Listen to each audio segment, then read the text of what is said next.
Students, अब हम शुरू करने जा रहे हैं चैप्टर नंबर 4 की, जो कि है हीट ट्रीटमेंट, उष्मा उपचार। इसमें आप ट्रीटमेंट कर रहे हैं, किसकी हेल्प से कर रहे हैं? हीट की हेल्प से आप क्या कर रहे हैं? ट्रीटमेंट कर रहे हैं। उपचार कर रहे हैं किसकी हेल्प से? उष्मा की हेल्प से। तो आप ये बताओ किसका उपचार करेंगे? मेटल्स के, मेटल का उपचार करेंगे। यानी इसका मतलब है कि इसकी प्रॉपर्टीज को हम चेंज करेंगे, अप डाउन करने वाले हैं। प्रॉपर्टीज में कैसे? मैकेनिकल प्रॉपर्टीज ज्यादा जो है इसमें फोकस किया जाता है, जैसे कि स्ट्रेंथ, हार्डनेस, टफनेस, डक्टिलिटी, मेल्बिलिटी, नाम सुना होगा सबने, तो उसी के बारे में हम इसमें बात करने वाले हैं। ठीक है, तो देखते हैं डेफिनेशन क्या कह रहा है आपका। Process of obtaining required properties in a metal by successive heating and cooling in a controlled environment is called heat treatment। ठीक है, ये तो डेफिनेशन हो गया हिंदी और इंग्लिश में, जो कि आपके नोट्स में अवेलेबल है, जो कि कंप्लीट नोट्स है, तो उसमें ये सारा सब कुछ अवेलेबल है आपका। ठीक है, चैप्टर नंबर 1 से लेकर के 8 तक में। तो ठीक है, इसको देखिएगा। प्रोसेस, ये क्या एक प्रोसेस है? ऑब्टेनिंग मतलब फाइंड आउट करते, प्राप्त करते, क्या करते? रिक्वायर्ड प्रॉपर्टी, जो प्रॉपर्टी हमें चाहिए होती है उसको हम क्या करते हैं? प्राप्त करते हैं। कैसे? किसमें? इन्हें मेटल में, मेटल के अंदर, by successive heating and cooling. ये लाइन समझिएगा, सक्सेसिव हीटिंग एंड कूलिंग का मतलब हुआ कि पहले हीट करते देन कूल करते। तो हीट करना, कूल करना, हीट करना, कूल करना, इसमें हम क्या कर रहे हैं? अपनी प्रॉपर्टी जो हमें चाहिए होगी उसी को हम क्या कर रहे हैं? फाइंड आउट कर रहे हैं, प्राप्त कर रहे हैं, ऑब्टेन कर रहे हैं। ठीक है, इन्हें कंट्रोल इन्वायरमेंट, एक सुनियोजित वातावरण में, मतलब एक सिस्टमैटिक वे में, ठीक है, इज कॉल्ड हीट ट्रीटमेंट। मतलब उसे क्या कहते हैं? Heat treatment. तो बेसिक मैं आपको बता दूं, हीट ट्रीटमेंट क्या है? प्रोसेस है। क्या एक प्रोसेस है? किस चीज का प्रोसेस है? ऑब्टेन करते हैं। क्या ऑब्टेन करते हैं? रिक्वायर्ड प्रॉपर्टी, जो प्रॉपर्टी हमें चाहिए, किसके अंदर? इन्हें मेटल, मेटल के अंदर, by successive heating and cooling. Successive का मतलब तुरंत बाद, हीट करते हैं देन कूल करते हैं, हीट करते हैं देन कूल करते हैं। इन्हें कंट्रोल इन्वायरमेंट, एक सुनियोजित वातावरण के अंदर, ठीक है, इज कॉल्ड हीट ट्रीटमेंट। ठीक है, ये हो गया। अब हिंदी में समझते हैं। धातुओं की ठोस अवस्था में गर्म एवं ठंडा करके, ये साफ साफ लिखा हुआ है कि किसके लिए? धातुओं के लिए। किसके? जब ठोस अवस्था में होगा तो क्या करेंगे? पहले गर्म करेंगे, ठंडा करेंगे, और उनके गुणों में आवश्यक परिवर्तन करने की विधि को उष्मा उपचार कहते हैं। क्लियर हो गया? अब आते हैं इसका ऑब्जेक्टिव क्या है, उद्देश्य क्या है। देखिए क्वेश्चन कैसे आ रहा है इसमें। क्वेश्चन आएगा व्हाट इज हीट ट्रीटमेंट। ठीक है, also give its objective. Heat treatment क्या है और इनके उद्देश्यों को भी लिखें। मतलब हीट ट्रीटमेंट हम क्यों कर रहे हैं, इसके क्या उद्देश्य है, मतलब क्या कारण है, वो है ये। ठीक है, तो देखते हैं ऑब्जेक्टिव ऑफ हीट ट्रीटमेंट, यानी उष्मा उपचार के उद्देश्य। ठीक है, उष्मा उपचार के उद्देश्य। अब देखिएगा, टू इंप्रूव मशीनेबिलिटी, सबसे पहला क्या है इसमें? मशीनेबिलिटी को इंप्रूव करना, बढ़ाना। मशीनेबिलिटी क्या होता है? अब आप ये समझिएगा, जैसे कि उसमें प्रोसेस होता है ना, cutting, turning, grinding, facing, threading, ये सभी प्रोसेस को क्या बोलते हैं? एक साथ हम मशीनेबिलिटी बोलते हैं कि उसके ऊपर मशीनिंग करना और मशीनिंग ऑपरेशन करना आसान हो जाता है, या हम उसको अच्छा कर देते हैं, उसकी गुणवत्ता को बढ़ा देते हैं। तो मशीनेबिलिटी में सुधार करना। अगला क्या है? To improve mechanical properties. अभी मैंने बात करी थी, मैकेनिकल प्रॉपर्टी को क्या करना? इंप्रूव करना, सुधार करना। तो आपको ध्यान होना चाहिए कि मैकेनिकल प्रॉपर्टी क्या थी? Strength, hardness, toughness, ductility, malleability, creep, fatigue और बाकी सब कुछ जो उसमें आ रहा है। ठीक है, तो मैकेनिकल प्रॉपर्टीज क्या कर रहे हैं हम इसमें? इंप्रूव कर रहे हैं। ठीक है, यांत्रिक गुणों को क्या कर रहे हैं हम? सुधार कर रहे हैं। ये बहुत इंपॉर्टेंट आपके लिए, इसका मेन उद्देश्य आपका यही था। अगला है टू रिलीव इंटरनल स्ट्रेसेस। अब क्या है, मेटल के अंदर जो आंतरिक स्ट्रेसेस हैं, जो आंतरिक प्रतिबल है, उसको क्या करते हैं? इससे दूर करते हैं। ठीक है, अगला क्या है? To improve grain size. Grain size को क्या करते हैं? इंप्रूव। अच्छा, इंप्रूव का क्या मतलब होता है? वृद्धि करना। किस चीज का? कणों के आकार में परिवर्तन करना, यानी जो कणों के आकार हैं उनको सिस्टमैटिक तरीके से एडजस्ट करना, सही करना, उसी को क्या कहते हैं? To improve grain size. Last क्या है इसका? To improve electrical and magnetic properties. ये भी सही है। अगर ठीक है कि मेटल के अंदर उसकी इलेक्ट्रिकल या मैग्नेटिक प्रॉपर्टीज को चेंज करना है, बढ़ाना है या घटाना है, तो क्या करते हैं? वो भी हम इसी मेथड से करते हैं। तो समझिएगा, हिंदी और इंग्लिश में मशीनेबिलिटी में सुधार करना पहला उद्देश्य था। दूसरा क्या था? यांत्रिक गुणों में सुधार करना, दूसरा उद्देश्य। तीसरा क्या? आंतरिक प्रतिबल को दूर करना। फोर्थ आपका कणों के आकार में परिवर्तन करना। फिफ्थ है आपका विद्युतीय एवं चुंबकीय गुणों में सुधार करना। तो ये क्वेश्चन आपका था, what is heat treatment and also give its objective. उष्मा उपचार क्या है और इनके उद्देश्यों के बारे में भी लिखें। तो यहां से आपका एक क्वेश्चन आपका कंप्लीट हो जाता है। ठीक है,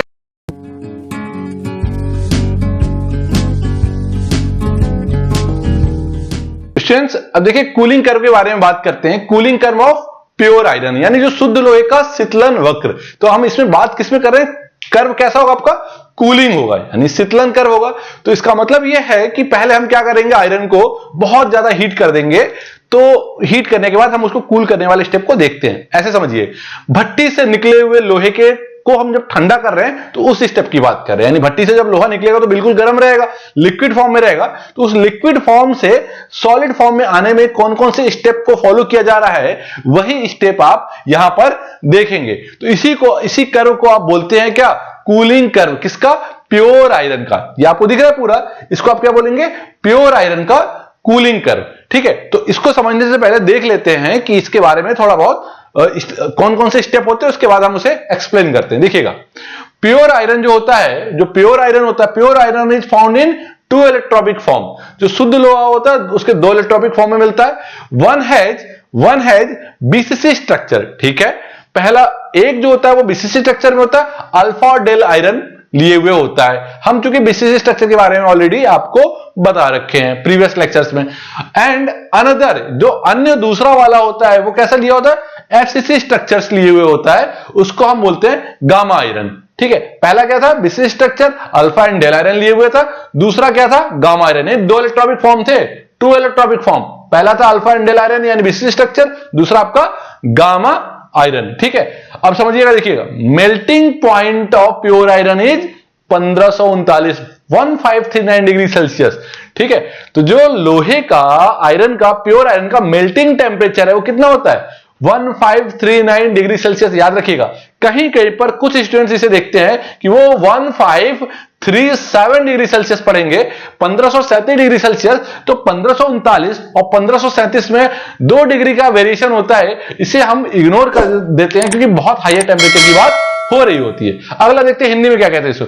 शुद्ध लोहा 2 रूपों में पाया जाता है। ठीक है, एक क्या है, बीसीसी संरचना, जिसको अल्फा और डेल आयरन भी बोलते हैं। दूसरा आपका क्या है, एफसीसी संरचना, जिसको आप गामा लोहा भी बोलते हैं। देखिएगा, शुद्ध लोहे का गलनांक तापमान कितना है, 1539 डिग्री सेल्सियस। अब आते हैं इसके कूलिंग कर्व पे। देखिएगा, कूलिंग कर्व जो है इसका, वो 2 टर्म्स के बीच में है, टेम्परेचर और टाइम में। किसके बीच में, ये टेम्परेचर और टाइम के बीच में। तो आप यहां से कंसीडर करिएगा। देखिएगा, कूलिंग कर्व स्टार्ट होता है यहां से, 1539 डिग्री सेल्सियस पर आपको लोहा मिला हुआ है, वो शुद्ध लोहा है। और किस फॉर्म में है वो, लिक्विड फॉर्म में है। किस फॉर्म में है वो, लिक्विड, द्रव की अवस्था में है। आप उसे कूल करते हैं, जैसे ही आप इसे ठंडा करेंगे, ये यहां पर जो इसका फेज कहलाएगा, इलेक्ट्रॉप कहलाएगा, वो आपका डेल आयरन कहलाएगा। और किस स्ट्रक्चर में होगा, बीसीसी स्ट्रक्चर में। किस स्ट्रक्चर में होगा, बीसीसी स्ट्रक्चर्स में। कुछ ऐसा स्ट्रक्चर आपको मैंने एक बार बताया हुआ है, कुछ ऐसा ध्यान होगा, वही वाला जो आपने प्रीवियस लेक्चर्स में ऐसे पढ़ा हुआ और एक बॉडी के सेंटर्ड में। तो बीसीसी स्ट्रक्चर्स में होगा। देन आप जैसे ही वो 1400 से नीचे आएगा, धीरे धीरे धीरे धीरे ये सॉलिड फेज में आना शुरू करेगा और यहां पर वो गामा आयरन में परिवर्तित हो जाएगा, कन्वर्ट हो जाएगा। लेकिन और गामा आयरन के साथ साथ इसका जो स्ट्रक्चर है वो कैसा हो जाएगा, एफसीसी स्ट्रक्चर। कैसा स्ट्रक्चर हो जाएगा, एफसीसी स्ट्रक्चर, यानी फेस सेंटर्ड क्यूबिक स्ट्रक्चर। आपने इसको पढ़ा होगा, इसको पढ़ा होगा बॉडी सेंटर्ड क्यूबिक स्ट्रक्चर, इसको बोलेंगे आप फेस सेंटर्ड क्यूबिक स्ट्रक्चर। देखिएगा, इन दोनों में कॉमन बात यह थी कि यहां तक अभी जो लोहा जो आपका ठंडा हो रहा था वो कैसा था, नॉन मैग्नेटिक था। क्लियर है भाई, आपको कि सर लोहे के अंदर मैग्नेटिक प्रॉपर्टी होती है, लेकिन कब, अलग अलग टेम्परेचर पर इसकी प्रॉपर्टी बदल जाती है। तो यहां पर अभी देखिए 1400 से नीचे आ रहा है, कैसी प्रॉपर्टी है, नॉन मैग्नेटिक है। स्ट्रक्चर भी चेंज हो गया है, बीसीसी से कैसा आ गया है, एफसीसी। पहले क्या था, डेल आयरन, अब क्या हो गया, गामा आयरन। स्ट्रक्चर कैसा हो गया, एफसीसी, नॉन मैग्नेटिक। देखिएगा, दूसरा, यानी जो दूसरा ट्रांसफॉर्मिंग फेज है वो ये पहला वाला ट्रांसफॉर्मिंग फेज इसको मानते हैं, दूसरा किसको मानते हैं, 910 को। यहां से देखिएगा, यहां से गामा आयरन किसमें कन्वर्ट हो जा रहा है, अल्फा आयरन में। और स्ट्रक्चर कैसा हो जाएगा, बीसीसी। यानी पहले बीसीसी था, फिर किसमें आ गया, बीसीसी में। और उसके बाद 770 के नीचे फिर आया अल्फा आयरन, बीसीसी मैग्नेटिक। इसका मतलब क्या था कि अल्फा आयरन दोनों फेज में है, लेकिन यहां पर कैसा है, ये मैग्नेटिक है। क्लियर है ना, यहां पर क्या है, वो मैग्नेटिक है। यहां पर क्या होता है कि मैग्नेटिक प्रॉपर्टी बहुत कम हो जाती है, नियर टू जीरो, यानी ट्रांसफॉर्मिंग फेज है ये, और इसके बाद यहां पर पूरी तरीके से जीरो हो जाता है वो। तो ये फेज बहुत थोड़े टर्म्स के लिए होता है, तो इसको हम अल्फा आयरन बीसीसी भी बोलते हैं। अच्छा, कहीं कहीं किसी किसी बुक में आपको देखने को मिलेगा, इसको बोल देते हैं बीटा आयरन। तो आप कंफ्यूज नहीं होंगे, बीटा आयरन इसी फेज को बोला जा रहा है 770 से 910 डिग्री सेल्सियस के बीच में। तो जब भी आपको कूलिंग कर्व पूछा जाएगा, तो आप सबसे पहले थोड़े से दो स्टेटमेंट आप इनके बारे में, जैसे हमने आपको लिखा हुआ है, आप ये लिखेंगे, उसके बाद ये कूलिंग कर्व आप बनाएंगे और इसको एक एक स्टेप को फॉलो कर लेंगे।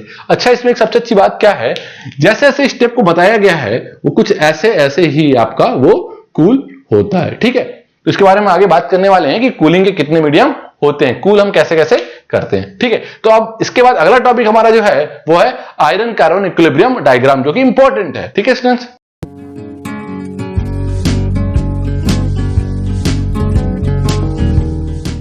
देखिएगा आयरन कार्बन इक्विलिब्रियम डायग्राम, एक नया टॉपिक आपके लिए, इसको बोलते हैं हिंदी में लौह कार्बन साम्यावस्था आरेख। ठीक है, क्वेश्चन आएगा कि आयरन कार्बन इक्विलिब्रियम डायग्राम को एक्सप्लेन करिए, सिर्फ इतना ही आएगा। तो आपको करना क्या है, दो लाइनें पैरेलल ड्रॉ करनी है, एक इधर जीरो लाइन पर, ये जो डायग्राम है मेनली टेम्परेचर और परसेंटेज ऑफ कार्बन के बीच में। क्लियर है यहां तक? ठीक है, देखिएगा एक जीरो लाइन पर एक वर्टिकल लाइन ड्रॉ करेंगे, एक 6.67, यानी कार्बन की परसेंटेज कितनी होगी यहां पर 6.67 पे वर्टिकल लाइन, आपने दो वर्टिकल लाइन ड्रॉ करी है। ठीक है, एक जीरो पर एक 6.67 के बीच में। क्लियर है? उसके बाद आपको करना क्या है, जो क्रिटिकल टेम्परेचर जो था 723 और ये आपका जो था आपका 1400, दो क्रिटिकल टेम्परेचर थे, इनके बीच में एक 1125 का टेम्परेचर की लाइनिंग है। लाइनिंग दो हॉरिजॉन्टल लाइन ड्रॉ करनी होगी आपको समझने के लिए, एक 723 पर और एक 1125 पर। उसके बाद आप इस तरीके से कर्व को मिलाते हुए चले जाएंगे। थोड़ा सा इसकी प्रैक्टिसिंग करनी पड़ेगी आपको।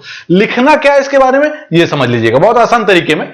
ठीक है, जीरो है, जीरो के ऊपर की लाइन है, इसका मतलब है कि कार्बन की परसेंटेज यहां पर क्या होगी, जीरो होगी। ठीक है, तो कार्बन की परसेंटेज जीरो होगी, इसका मतलब प्योर आयरन होगा। कैसा आयरन होगा, ये जीरो लाइन पर जो वर्टिकल है प्योर आयरन। प्योर आयरन 723 के नीचे जो होगा वो कहलाएगा आपका अल्फा आयरन। देखिएगा अल्फा आयरन के ऊपर 723 से ऊपर, अभी कूलिंग कर्व से पहले, इससे पहले बात की थी हमने, तो उसमें बताया था कि अल्फा आयरन और 723 के ऊपर क्या था आपका ये गामा आयरन, और ऊपर जाकर के डेल आयरन। तीन आयरन थे, अल्फा, गामा और डेल। क्लियर था? अब इससे पहले हमने बात की हुई है कूलिंग कर्व में। अब देखिएगा छोटे छोटे टर्म, अल्फा किस फॉर्म में था, फेराइट फॉर्म में था। आगे आए, फेराइट किस में बदलने लगा, पियरलाइट में। तो यहां दोनों का मिक्सअप हुआ, आगे जाके 0.83 पर क्या हो गया, ये पूरी तरीके से पियरलाइट हो गया। फिर आगे बढ़े तो पियरलाइट किस में बदलना शुरू हो गया, सिमेंटाइट में। तो यहां पर पियरलाइट प्लस सिमेंटाइट रहेगा, बदल रहा है। आगे इसके इधर आए तो अल्फा किस फॉर्म में आ गया आपका, सिमेंटाइट में। कहां से शुरू हुआ था, फेराइट से शुरू हुआ था, और कहां पहुंच गया, सिमेंटाइट पे पहुंच गया। Fe3C को क्या बोल रहे हैं, सिमेंटाइट। क्लियर है? बहुत आसान है। अब 723 के ऊपर गए, ठीक है, गामा आ गया आपका। ठीक है, यहां बीसीसी से एफसीसी आ गए। गामा किस में रहेगा, सिमेंटाइट में। Fe3C का मतलब क्या है, सिमेंटाइट। दो लाइनें आपकी डैश लाइन दिखाई गई थी, एक ये लाइन एक ये लाइन। यहां थोड़ा फेज का ट्रांसफॉर्मेशन हो रहा है सी और डी के बीच में। डी वाली लाइन को बोलते हैं यूटेक्टाइड लाइन, या फिर इस पॉइंट को बोलते हैं यूटेक्टिक लाइन, या इस पॉइंट को बोलते हैं यूटेक्टिक पॉइंट। पॉइंट डी को क्या बोलते हैं, यूटेक्टिक पॉइंट, और पॉइंट बी को क्या बोलते हैं, यूटेक्टाइड पॉइंट। क्लियर है यहां तक? अब देखिएगा समझने वाली जो छोटी छोटी बात है, कार्बन की परसेंटेज स्टील के अंदर मैक्सिमम 2% तक हो सकती है। कार्बन की परसेंटेज स्टील के अंदर मैक्सिमम कितनी हो सकती है, 2% तक। यानी अगर लोहे के अंदर कार्बन की परसेंटेज 2% से कम है या 2% तक है, तो हम उसे स्टील कह सकते हैं, और पूरी प्रॉपर्टीज वो स्टील की इसके अंदर होगी। लेकिन कार्बन की परसेंटेज जैसे ही 2% से ज्यादा कर देंगे, तो किसमें वो क्या कहलाएगी आपकी, कास्ट आयरन। क्लियर है ना? क्योंकि हमें ये पता है कि कास्ट आयरन देखिएगा लिख देते हैं, स्टील में मैक्सिमम 2% तक कार्बन हो सकती है। ये क्लियर है सभी को? और कास्ट आयरन में मैक्सिमम 6.66% तक हो सकती है। ठीक है, तो 2% से ज्यादा हुआ तो आपका कास्ट आयरन हो गया। क्लियर है? अब देखिए ऊपर आ जाइए, ये अब ये क्लियर हो गया, नीचे का क्लियर हो गया, तो ये बहुत आसान है ऊपर का। अब समझिएगा, गामा किस फॉर्म में है, ऑस्टेनाइट स्ट्रक्चर में है। ये जो आस्टेनाइट हो गया, पियरलाइट हो गया, या ये जो नाम आप दिख रहे हैं ना, ये कुछ भी नहीं है, ये सिर्फ आयरन का जो ऊपरी स्ट्रक्चर है उसका स्ट्रक्चर है, वो जो ऊपरी हिस्सा है आयरन का, वो उसका स्ट्रक्चर है। यानी आप उसको माइक्रोस्कोप से जूम करके देखेंगे ना 200-400 गुना बड़ा, तो वो आपको दिखेगा इस तरीके से। ठीक है, आस्टेनाइट हो गया। अब यहां आस्टेनाइट इसके ऊपर किस फॉर्म में था? लिक्विड के फॉर्म में। अच्छा, एक बात ध्यान रखना, ये जो लाइन दिख रही है पॉइंट सी से पहले ये पूरा स्टील है, इसके इधर पूरा बात करेंगे तो आयरन है। सी से पहले क्या आपका? इधर पूरा स्टील, इसके इधर पूरा आयरन। अब देखिएगा गामा किस फॉर्म में होगा? लिक्विड फॉर्म में। यहां समझिए, गामा लिक्विड सोल्यूशन होगा। अगर हम 4.43 इसके इधर बात करेंगे, इसके इधर, तो gamma liquid solution plus Fe3C होगा। इधर बात करेंगे तो इधर आपका डेल आयरन होगा लिक्विड सोल्यूशन में। क्लियर है? यहां समझिएगा। अब यहां पर ये देखिए, छोटे छोटे जो फेज हैं ये बदल रहे हैं। यहां पर डेल प्लस गामा का मिश्रण है, यहां डेल है पूरा, यहां डेल जो है वो आयरन, डेल आयरन किसमें है? लिक्विड सोल्यूशन में है यहां पर। क्लियर है? दोबारा समझ लेते हैं, बहुत सिंपल सा, दोबारा से इसे देख लेते हैं, बहुत आसान है। अल्फा फेराइट, ठीक है, बदलता हुए फेराइट से पियरलाइट बदल रहा है यहां पर, फिर पियरलाइट हुआ, पियरलाइट से पियरलाइट प्लस सीमेंटाइट हुआ। क्लियर है? इसके बाद ये पूरा का अल्फा किस फॉर्म में आ गया? सीमेंटाइट फॉर्म में, और यहां तक पहुंचते हुए क्या हो गया? वो सीमेंटाइट के फॉर्म में आ गया। क्लियर है? 723 के ऊपर गए, अल्फा आयरन किसमें चला गया? ऊपर आने पर गामा में चला गया। क्लियर है? गामा से जाने के बाद ये कहां चला गया? डेल में आ गया। डेल प्लस गामा का ये हिस्सा डेल प्लस गामा कहलाएगा। ये कर्व कहलाएगा आपका del iron plus liquid solution. ठीक है, इधर इसके इधर ये जो लाइन है समझना, इस लाइन के इधर ये पूरा आस्टेनाइट था। ठीक है, इस लाइन के इधर ये पूरा क्या होगा? आपका सीमेंटाइट होना शुरू हो गया। क्लियर है? यही तो है आपका आयरन का इक्विलिब्रियम, बहुत ही सिंपल। ठीक है, तो मुझे लगता है कि आपको ये चीज अब समझ में आ गई होगी। एग्जाम पॉइंट ऑफ व्यू से आप इतना ही आपको लिखना है। ठीक है स्टूडेंट्स?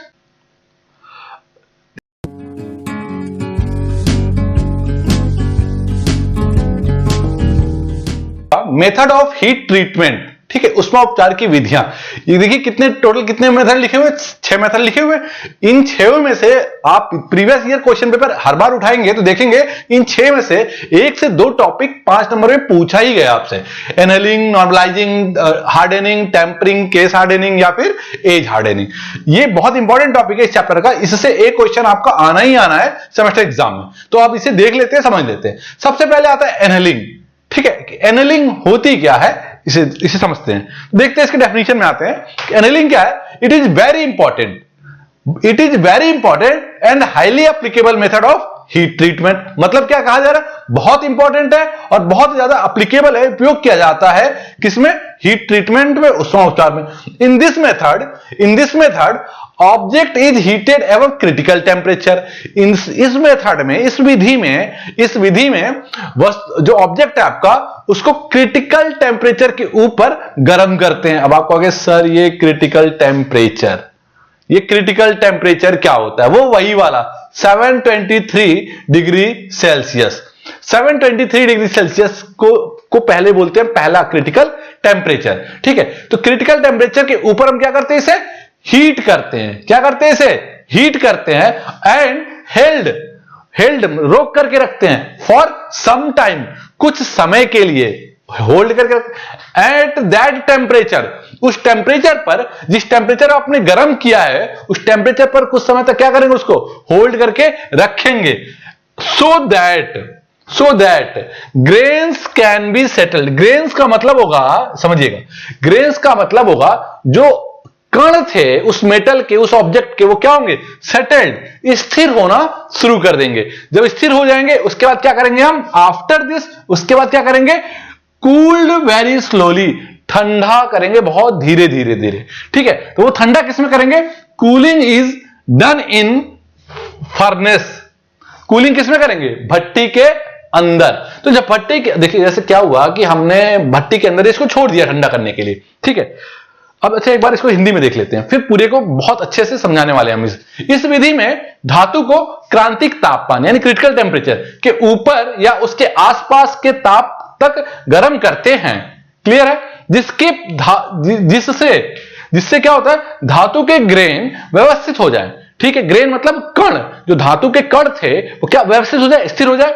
इसके बाद उसे धीरे धीरे ठंडा करते हैं। उसके बाद क्या करते हैं, उसे धीरे धीरे ठंडा करते हैं, और ये बहुत महत्वपूर्ण विधि है, बहुत इंपॉर्टेंट है, एवं इसका सबसे ज्यादा उपयोग होता है। ठीक है, सबसे ज्यादा इसका उपयोग भी होता है। इस विधि को भट्टी में ठंडा करते हैं। समझिएगा, बहुत इंपॉर्टेंट पार्ट यहां पर आपको ये लास्ट लाइन में है।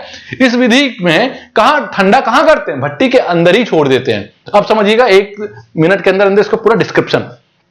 एनेलिंग एक प्रक्रिया है जिसमें धातु को, मेटल को उसके क्रिटिकल टेम्परेचर के ऊपर गर्म करते हैं, और गर्म करने के बाद क्या करते हैं, उसको होल्ड करते हैं थोड़ी देर के लिए। जब थोड़ी देर के होल्ड करेंगे, आप कहोगे सर थोड़ी देर में कितना, लगभग 1 घंटे मान के चलिए, 1 घंटे 1.5 घंटे के आसपास हम उसको होल्ड करते हैं। क्यों होल्ड करते हैं, क्योंकि जो ग्रेन साइज है, जो उस मेटल के कण हैं, वो अपनी पोजीशन पे क्या हो, व्यवस्थित हो जाए। जब वो व्यवस्थित हो जाएंगे, उसके बाद क्या करेंगे, हम भट्टी में उसको छोड़ देंगे। भट्टी में छोड़ देंगे तो ठंडा होता रहेगा, और वो ठंडा होते होते कम से कम लगभग 24 घंटे से 48 घंटे का समय लग जाता है उस भट्टी के अंदर उसको ठंडा होने में। तो एनेलिंग प्रोसेस समझ में आ गया, बहुत इंपॉर्टेंट है, और ये आपका ये टॉपिक जो है अब आने वाला। अगला जो टॉपिक है आपका नॉर्मलाइजिंग।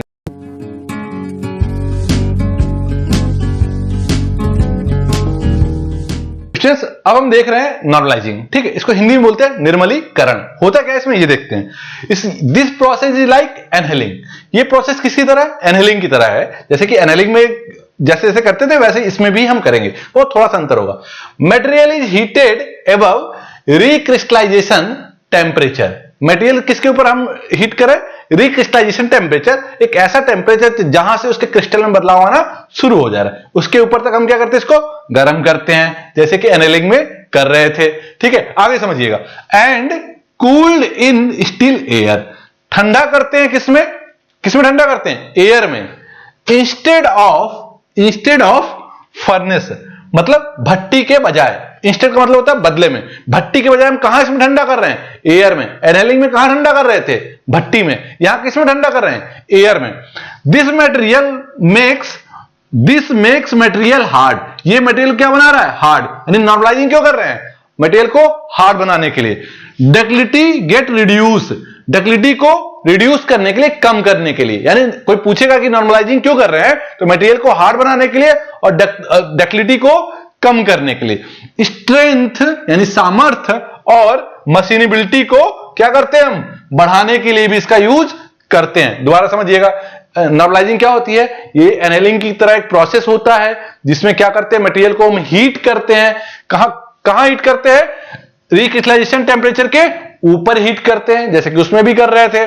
एंड फिर उसके बाद जब हीट किया तो ठंडा भी तो करेंगे ना। ठंडा कर रहे हैं कहां पर, एयर में। ध्यान से देखिएगा, ठंडा कहां कर रहे हैं, एयर में। इंस्टेड ऑफ फर्नेस, यानी भट्टी के बजाय कहां ठंडा कर रहे हैं, एयर में। एनेलिंग में कहां कर रहे थे, भट्टी के अंदर। This makes material hard. ये मटेरियल क्या करते हैं, हार्ड बनाते हैं। कौन, नॉर्मलाइजिंग। एंड मटेरियल को हार्ड बनाना होगा तो क्या यूज करेंगे, normalising. And ductility get reduce. Ductility को कम करते हैं। ठीक है, strength and machinability of material increase. सामर्थ्य और मशीनेबिलिटी को क्या कर रहे हैं, बढ़ा रहे हैं, ड्यू टू दिस प्रोसेस। इस पूरी प्रक्रिया से। हिंदी में देखते हैं, यह विधि एनेलिंग की तरह ही होती है, सिंपल है। इसमें धातु को इसके क्रांतिक तापमान, वही क्रिटिकल टेम्परेचर से उच्च ताप तक गर्म करते हैं। ठीक है, गर्म किया, उसके बाद उसे शांत वायु में ठंडा करते हैं। समझिएगा, शांत वायु में, यहां वायु में ठंडा कर रहे थे। इससे धातु का शीतलन की दर बढ़ जाती है। ठीक है, और अपेक्षाकृत धातु जल्दी ठंडी हो जाती है। ठीक है, इससे धातु क्या होती है, कठोर हो जाता है, और अपेक्षाकृत तन्यता क्या होती है, कम हो जाती है। ठीक है, इस विधि से धातु का सामर्थ्य और मशीनेबिलिटी क्या होती है, बढ़ जाती है। तो ये था पूरा आपका नॉर्मलाइजिंग। एनेलिंग की तरह ही है, बस इसमें जो है ठंडा जो करते हैं वो हवा के अंदर करते हैं, और एनेलिंग में हम भट्टी में कर रहे थे। ठीक है स्टूडेंट्स,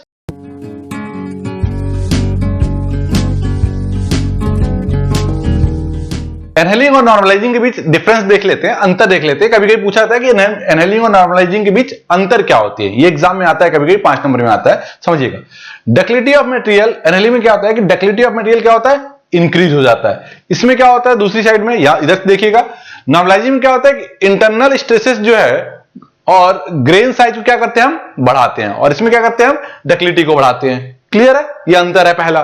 दूसरा क्या है, ये हाई कार्बन स्टील के लिए यूज होता है, जिसको आप शॉर्ट फॉर्म में बोलते हैं कि HCS के लिए यूज होता है, और ये आपका LCS या फिर MCS के लिए यूज होता है, यानी ये हाई कार्बन स्टील के लिए यूज होता है, ठीक है। और ये आपका यूज होता है लो कार्बन स्टील या मीडियम कार्बन स्टील के लिए यूज होता है। निम्न तथा मध्यम कार्बन इस्पात के लिए उपयोगी है, और ये आपका जो है उच्च कार्बन इस्पात के लिए उपयोगी है। अगला, कूलिंग डन इन फर्नेस, इसको भट्टी में ठंडा किया जाता है, यानी गर्म करने के बाद भट्टी में ही छोड़ देते हैं ठंडा होने के लिए।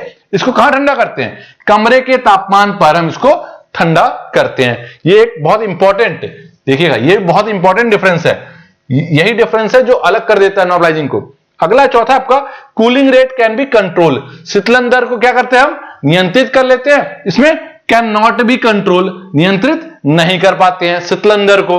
अगला है, दिस ऑपरेशन इज कॉस्टली, ये बहुत महंगा ऑपरेशन है, कौन सा, एनेलिंग।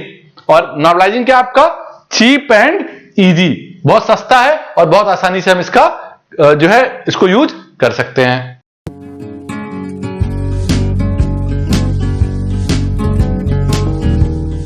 स्टूडेंट्स, हार्डनिंग, कठोरीकरण इसको हिंदी में बोलते हैं और इंग्लिश में हार्डनिंग बोलते हैं। जैसा इसका नाम है हार्डनिंग, इसमें क्या करें हम, मटेरियल को हीट ट्रीटमेंट के थ्रू हम उसको हार्ड बना रहे हैं, मतलब उसको कठोर बना रहे हैं। तो देखिएगा इसके डेफिनेशन में क्या कहा जाता है, this process is used to increase the hardness of ferrous material. इस प्रोसेस का यूज जो हम करते हैं, इस प्रोसेस का यूज कर रहे हैं हम किस लिए, इंक्रीज, बढ़ाने के लिए। क्या बढ़ाने के लिए, हार्डनेस किसका, फेरस मटेरियल का। तो फेरस मटेरियल की हार्डनेस बढ़ाने के लिए हम इनका यूज कर रहे हैं। यहां तक क्लियर, कैसे, बाई मतलब द्वारा, यहां समझिएगा लिखा हुआ है बाई रैपिड कूलिंग, रैपिड मतलब बहुत तेजी से ठंडा करते हैं, और या उसको क्वेंचिंग बोलते हैं, जो बहुत तेजी से ठंडा करने की प्रक्रिया को क्या बोलते हैं, क्वेंचिंग। क्वेंचिंग प्रक्रिया समझ लीजिए, एक बार क्या करते हैं, मेटल को हीट करते हैं और हीट करने के बाद उसको सीधे डिप कर देते हैं ब्राइन सोल्यूशन में या फिर वाटर में, ठीक है। तो जब ब्राइन सोल्यूशन और वाटर में डिप करते हैं बहुत तेजी से वो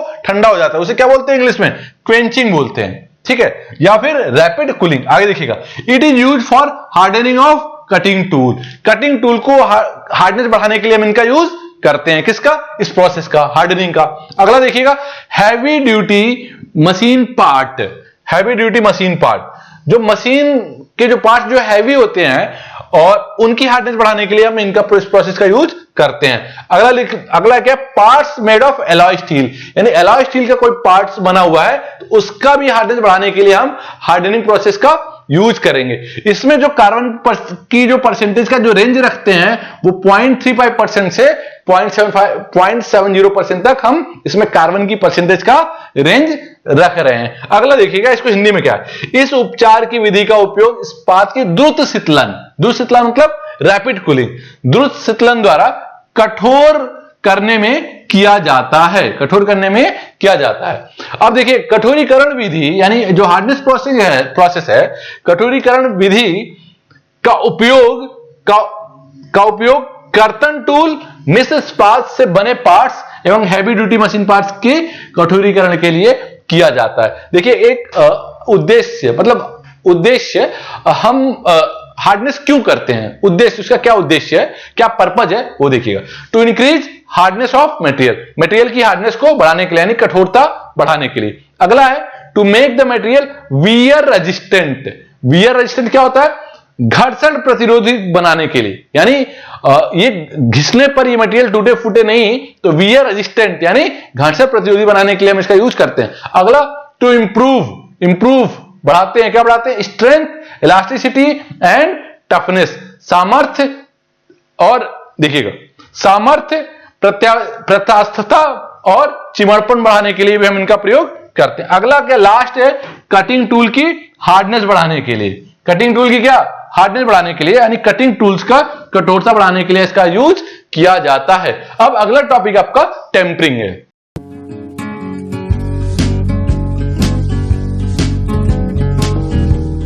अब देखिए, हम बात करने जा रहे हैं टेम्परिंग के बारे में, ठीक है। इसको हिंदी में टेम्परिंग बोलते हैं या पायनीकरण बोलते हैं। तो अभी तक हमने एनालिंग, नॉर्मलाइजिंग और हार्डनिंग के बाद बात कर चुके हैं, अब टेम्परिंग देख रहे होते हैं। इसमें क्या होता है जनरली कि जो मेटल को हम हीट कर रहे होते हैं वो रिक्रिस्टलाइजेशन टेम्परेचर के नीचे हीट करते हैं। देखिए समझिएगा, एक थोड़ा सा छोटा सा ग्राफ बना के दिखाना चाह रहे हैं हम आपको कि इसमें जो है जैसे मान लीजिए कि ये क्रिस्टलाइजेशन टेम्परेचर था, इसमें मेटल को हम हीट किए, रिक्रिस्टलाइजेशन टेम्परेचर के नीचे हीट किए और देन क्या किया हम कूल कर दिए। ठीक है, तो ये रिक्रिस्टलाइजेशन टेम्परेचर था 723 मान के चलिए, तो उसके नीचे ही हम क्या करते हैं इसमें वर्किंग करते हैं। किसमें? टेम्परिंग में। बाकी सब में क्या था? रिक्रिस्टलाइजेशन टेम्परेचर के ऊपर था, यानी एनालिंग में ऊपर था, नॉर्मलाइजिंग में ऊपर था, हार्डनिंग में ऊपर था, लेकिन टेम्परिंग में क्या था? नीचे था। ठीक है, तो एक टेम्परिंग में नीचे था, तो टेम्परिंग समझिएगा क्या था आपका कि steel is obtain from hardening. ठीक है, स्टील जो आपको हार्डनिंग से मिल चुका है, हार्ड होने के बाद उस यानी हार्डनिंग की बात की प्रक्रिया है, ये हार्डनिंग की बात का प्रोसेस है। Steel obtain from hardening is hard and brittle, यानी जो हार्डनिंग से स्टील हमें मिला था वो बहुत हार्ड हो गया था और ब्रिटल हो गया था। यानी हार्डनिंग जो थर्ड स्टेप था आपका, इससे जो स्टील मिला बहुत हार्ड हो गया और बहुत ब्रिटल हो गया। तो क्या करते हैं? इंटरनल स्ट्रेस उसके अंदर आ जाता है, तो क्या करते हैं उसे ब्रिटलनेस इन स्टील में भी हार्मफुल, ब्रिटलनेस जो है वो बहुत हार्मफुल होता है, तो क्या करते हैं उससे so to make a steel more useful brittleness of harden steel is reduce. इसका मतलब था कि हार्डनेस जब हम कर रहे थे तो हार्डनेस के साथ साथ ब्रिटलनेस बढ़ गई थी, इंटरनल स्ट्रेसेस बढ़ गए थे, तो यहां क्या कर रहे हैं हम? ब्रिटलनेस को कम कर रहे हैं। ठीक है, किस प्रोसेस से? टेम्परिंग से।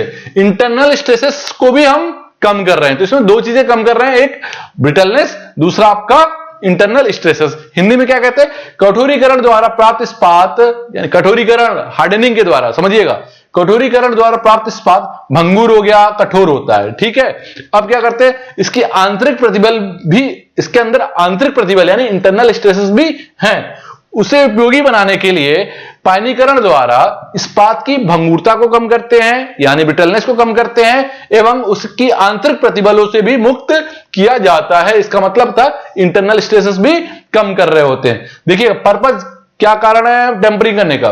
To increase ductility and toughness, ठीक, तन्यता और चिमड़पन बढ़ाने के लिए। ठीक है, टू इंप्रूव इंटरनल स्ट्रेसेस, आंतरिक प्रतिबलों को भी बढ़ाने के लिए। ठीक, आंतरिक प्रतिबलों को घटाने के लिए, टू रिमूव लिखा हुआ है, ध्यान से देखिएगा। To provide stability in microstructure of steel, जो स्टील के माइक्रोस्ट्रक्चर है उनकी स्टेबिलिटी के लिए, यानी उनकी स्थिरता को हम बढ़ाने के लिए भी हम इसका यूज करते हैं। To decrease the hardness and brittleness, कठोरता को थोड़ा कम करने के लिए और भंगुरता को भी कम करने के लिए हम इसका यूज करते हैं। थोड़ा सा एक बार और इसको समझिएगा, इसमें एक इंपॉर्टेंट पार्ट हम बताने जा रहे हैं, बहुत छोटा सा अंतर है, कैसे आप पता कर लेंगे कि किसमें कब आप हार्डनिंग कर रहे हैं, कब जो है नॉर्मलाइजिंग कर रहे हैं, कब आप टेम्परिंग कर रहे हैं, कब आप एनेलिंग कर रहे हैं। ये सारी चीजें आपको हम एक छोटे से ग्राफ के अकॉर्डिंग हम आपको समझाने जा रहे हैं। देखिएगा सिंपल सा एक हम एनेलिंग आपको समझा रहे हैं। एनेलिंग ये आपका क्रिटिकल टेम्परेचर है, इसमें आपने क्या किया? क्रिटिकल टेम्परेचर के ऊपर ले गए, हीट किया, और हीट करने के बाद आपने क्या किया? कूल किया। क्लियर है? तो जो कूल किया आपने कहां किया था? ये फर्नेस में, फर्नेस में कूल किया था। किसमें? एनहेलिंग में। एनहेलिंग में आपने किसमें कूल किया था? फर्नेस में। क्लियर हुआ? दूसरे में भी हम क्या कर रहे थे? रिक्रिस्टलाइजेशन, ये क्रिटिकल टेम्परेचर होता है, टीसी क्रिटिकल टेम्परेचर समझ लीजिए। क्रिटिकल टेम्परेचर के ऊपर ले गए, होल्ड किया, कूल किया। इसमें जो कूल करते हैं वो एयर में कूल करते हैं। तो ये क्या हो गया था आपका? नॉर्मलाइजिंग। अंतर समझिए, बहुत शॉर्ट टर्म में आपको ये पूरा सब कुछ समझा रहा हूं मैं इसको। नॉर्मलाइजिंग, नॉर्मलाइजिंग में देखिएगा सेम था एनहेलिंग की तरह। किसमें कूल किया आपने? एयर में। थर्ड आपका था हार्डनिंग। हार्डनिंग में भी आपने क्या किया?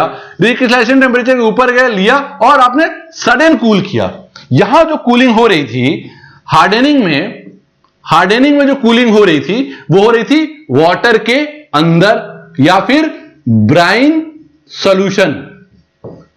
और ब्राइन सॉल्यूशन देखिएगा, फर्नेस में ठंडा हो रहा था, बहुत ज्यादा टाइम ले रहा था, एयर में थोड़ा और कम टाइम लिया, और वाटर या ब्राइन सॉल्यूशन के अंदर किया, तो ये हार्डनिंग के लिए था। चौथा टेम्परिंग में क्या था? टेम्परिंग का भी समझ लीजिए, बहुत छोटा सा बताने जा रहा है। ये रिक्रिस्टलाइजेशन टेम्परेचर के नीचे ही काम हो रहा था। किसके अंदर? टेम्परिंग के अंदर। तो एक बहुत शॉर्ट टर्म में मैंने आपको ये सारी चीजें क्लियर कर ली। ठीक है स्टूडेंट? तो यहां से अब इसके बाद अगला जो टॉपिक है केस हार्डनिंग।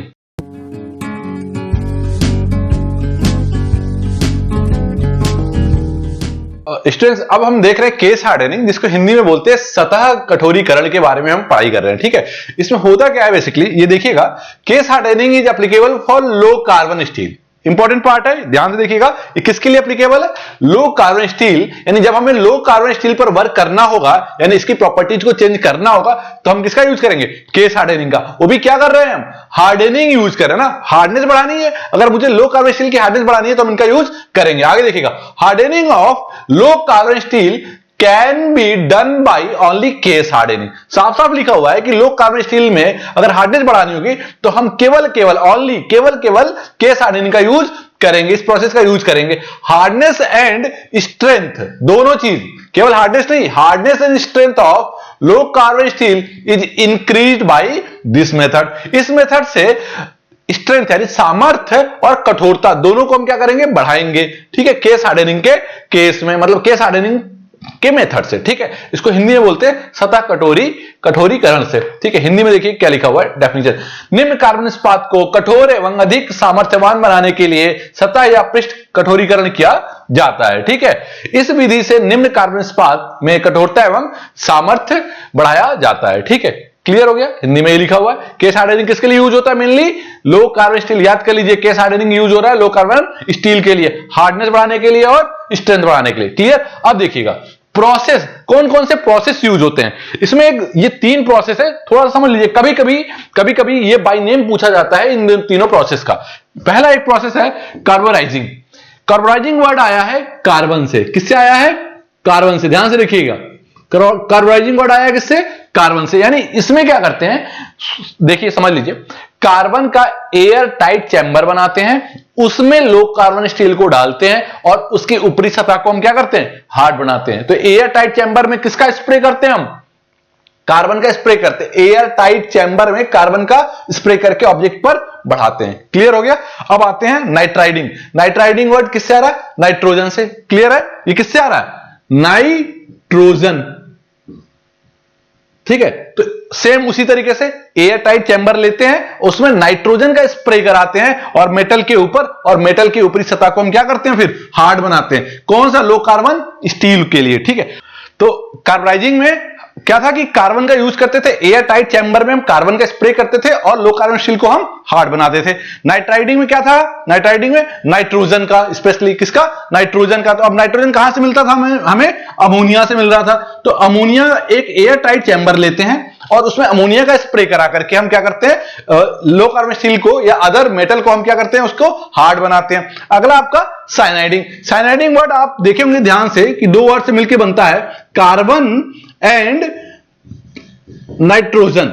यानी इसमें क्या होता है? कार्बन और नाइट्रोजन दोनों के मिश्रण को क्या करते हैं? एक तरीके से स्प्रे करा करके हम जो है हार्डनेस को बढ़ा रहे होते हैं। दोबारा देख लीजिए, कार्बोराइजिंग में कार्बन का यूज करते हैं, नाइट्राइडिंग में नाइट्रोजन यानी अमोनिया का यूज कर रहे हैं, और साइनाइडिंग में कार्बन एंड नाइट्रोजन दोनों के मिक्सअप का यूज कर रहे होते हैं। ठीक है फ्रेंड्स?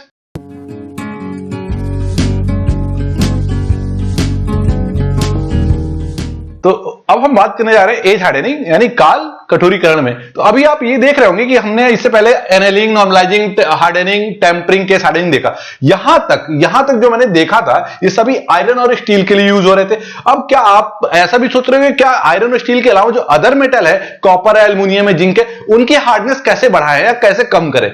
तो उनके लिए जो हार्डनिंग प्रोसेस यूज किया जा रहा है वो एज हार्डनिंग या हम बोलेंगे काल कठोरीकरण। तो बेसिकली ये आयरन के अलावा जो दूसरे मेटल है उनके लिए इनका यूज किया जा रहा है। देखिए इसका डेफिनेशन क्या कह रहा है, this method is also called precipitation hardening. इसको हम क्या बोलते हैं? प्रिसिपिटेशन हार्डनिंग भी बोलते हैं। This method is use for hardening of alloy of aluminium. अब देखिएगा यहां पर बात हो रही है किसके एलॉय के बारे में? एल्युमिनियम। यानी इससे पहले हम किसके बारे में बात करते हैं? आयरन और स्टील। यहां तक हमने जो बात करी, यहां तक ये सभी क्या था? आयरन और स्टील।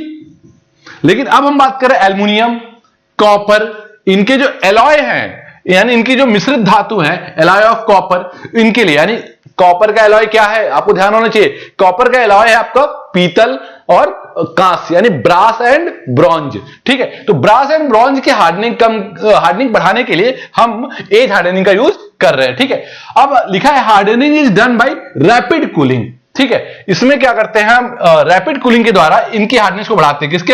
एल्युमिनियम मैग्नीशियम के, एल्युमिनियम सिल्वर के। ठीक है, उस जो रैपिड कूलिंग करते हैं उसको क्या बोलते हैं? क्वेंचिंग। याद रखिएगा, क्वेंचिंग एक ऐसा प्रोसेस है जिसमें सडन कूल करते हैं, यानी बहुत गर्म करने के बाद सीधे लिक्विड में डाल करके उसको सडन ठंडा कर देते हैं। तो केस हार्डनिंग हम किससे थ्रू कर रहे हैं? क्वेंचिंग के थ्रू कर रहे हैं। ठीक है, हिंदी में क्या देखेंगे?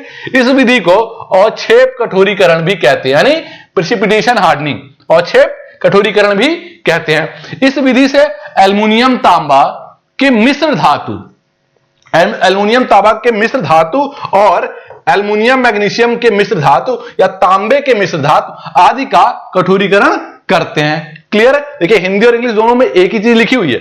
द्रुत शीतलन यानी क्वेंचिंग, क्वेंचिंग को हिंदी में क्या बोलेंगे? द्रुत। द्रुत मतलब बहुत जल्दी ठंडा। द्रुत शीतलन द्वारा ठंडा करके पदार्थों का कठोरीकरण किया जाता है। तो ये आपका एज हार्डनिंग आपका क्लियर हो गया। तो यहां तक आपका चैप्टर नंबर 4 आपका यहां पर अब क्लियर होता है, और जो भी इंपॉर्टेंट टॉपिक्स थे वो सारे इसमें कवर किए जा चुके हैं for exam point of view से। ठीक है स्टूडेंट्स, तो इसके बाद जो आपका इस चैप्टर का नोट्स होगा, और इस पूरे बुक में जितने चैप्टर हैं सभी के नोट्स आपके पीडीएफ में अवेलेबल है, और पीडीएफ आपके डिस्क्रिप्शन में दिया गया है। तो वहां से आप डाउनलोड करें और सेमेस्टर एग्जाम की जल्दी से जल्दी तैयारी करें, और सभी आप अच्छे नंबर लेकर के आए। यही हमारी विशेष है। डाउनलोड करें APH इंजीनियरिंग एकेडमी ऐप और पाएं बेस्ट कोचिंग।